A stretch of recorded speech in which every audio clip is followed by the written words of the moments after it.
எல்லோருக்கும் வணக்கம். நான் விபின் சக்கரவர்த்தி. ஆலங்குளம் சட்டமன்ற தொகுதி வேட்பாளராக என்னை அறிவித்த தலைவர் தளபதி அவர்களுக்கும் பொதுச் செயலாளர் அண்ணன் புசியானந்த் அவர்களுக்கும் இந்த நேரத்தில் நான் மனமார்ந்த நன்றியை தெரிவிச்சுக்கிறேன். ஆலங்குளத்தை தமிழ்நாட்டின் முதன்மை தொகுதியாகவும் கனிம வளங்கள் கொள்ளை இல்லாத தொகுதியாகவும் மாற்றி காட்ட ஆலங்குளம் மக்கள் அனைவரும் எனக்கு ஆதரவு தருமாறு மிக அன்புடன் கேட்டுக்கொள்கிறேன். நன்றி, வணக்கம். விஜய் அவர்களுடைய அரசியல் பயணத்தில் இதுதான் முதல் தேர்தல். முதல் முறையே 2 இடங்களில் போட்டியிடுறாரு. எப்படி பார்க்குறீங்க? எவ்வளோ சந்தோஷமாக இருக்குது? ரொம்ப சந்தோஷமாக இருக்குது. தலைவர் பெரம்பூர்லேயும் திருச்சியிலையும் போட்டியிடுறாரு.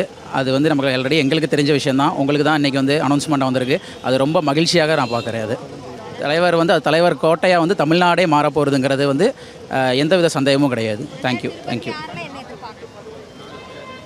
தமிழக வெற்றி கழகம் ஆட்சி அமைக்கும். அதில் எந்த ஒரு துளி கூட சந்தேகம் கிடையாது. ஆட்சி அமைத்து மே 4ஆம் தேதி தலைவர் அரியணை ஏறுவார். அதை நீங்கள் மக்கள் எல்லோரும் பார்க்க தான் போகிறீங்க. தேங்க்யூ.